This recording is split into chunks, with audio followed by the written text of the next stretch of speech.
Ayan, alright mga padi. Ayan, so update tayo dito sa ating project no, na Lancer Itlog na scrape to metal and change color mga padi. So ayan mga padi, kita nyo. Okay na, nakapag scrape na sa lahat ng part, yung bubong okay na. Na anti-corrosion, na wash primer and anti-corrosion na rin natin yan. And yan. Ngayon, no Monday pala, so hindi natin ito na vlog no, hindi natin na ano, pero nag-apply na tayo ng body filler. O yung tinatawag natin na masilya. Yan. No? Yan. Kung mapapansin niyo, kaunti lang naman yung habulin natin ng mga part dito sa project natin na to. So usually ito lang mga balakang na medyo may mga sagi, may mga bugbog, pero nabuli naman yan ng latero natin. Kaya konting masilya na lang ang gagamitan natin, no? Tapos, so yung sa pagmasilya pala mga padi, yan ang tips natin dyan, no? Sa pagmasilya, kasi may mga nakikita kami mga ibang gumagawa, no? Pagmasilya ngayon, pinahapunan, finish na agad, tapos na. So nangyayari yan usually sa mga nagre-retouch, no? Pero pag sa mga ganitong project, no? Ito makikita ninyo mga padi. Dito yung part na nabugbog, no? Yan. So sa mga ganitong project mga padi, kapag nagmasilya tayo, kailangan mapa-cure natin o mapatuyo natin na maigi yung ating masilya ng at least 24 hours bago natin lihain mga padi, no? Kasi pag minadali natin yan at tayo inanuhan natin agad ng primer yan, diyan tayo magkakaproblema mga padi.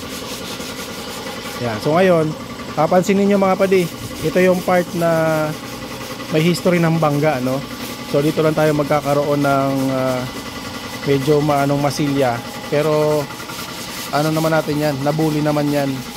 Kaya mukha lang siya makapal kasi yan, hahabulin natin yung pinakapantay niya, no?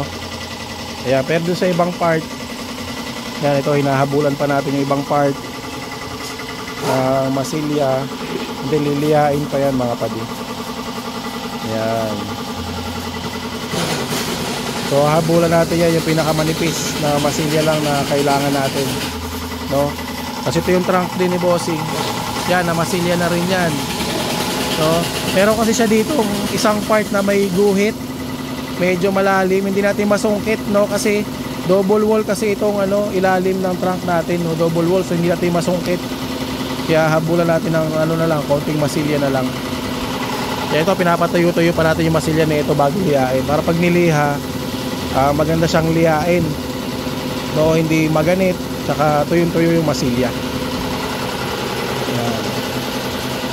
Tapos mga padi, pagka naano yan, nalihan nyo na. Siyempre pag nagliliha kasi mga padi, wet sanding ang ginagawa natin dyan.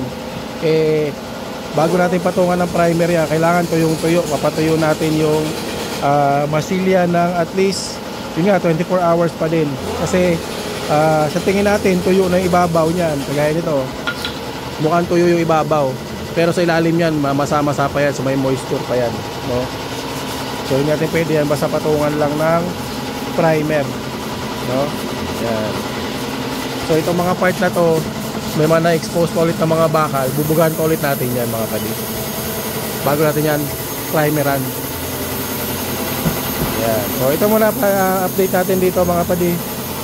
Habol muna tayo ng mga konting tama-tama dito sa sa body nitong project natin. So ito yung nakita nyo nung nakaraan, di ba, na makapal yung masilya, pero hindi naman bugbog. Lata naman oh. Lata naman siya mga padi. So maghahabulan tayo ng konting-konting masilya doon sa mga part na may mga lubog-lubog, kasi isa rin to, may mga bracket ito sa ilalim, hindi natin masungkit yung ibang mga lubog-lubog niya. Pero habulan lang natin na pinakamanipis na masilya kung ano yung kaya natin. Yan. Alright. So ito nga pala mga padi, hindi ko ata nababanggit sa mga nakaraang video natin na binaklas yung salamin. Kasi gusto natin makita yung lapagan ng salamin na walang bulok, no? Tsaka para ma-reseal natin dito na maayos. At pinturahan din natin na maayos yung mga edges nitong salamin. Ayan. Tapos palitan na rin natin ng moldings yung salamin kasi malutong na rin yung moldings. Alright. So yun lang mga padi. Konting update lang muna. At ngayon medyo mabagal ang update natin dahil medyo mabusisi yung pagliliha, paghabol ng mga lubog-lubog. Ayun, siguro next update natin pag magpa-primer na tayo mga padi. Okay. Salamat mga padi.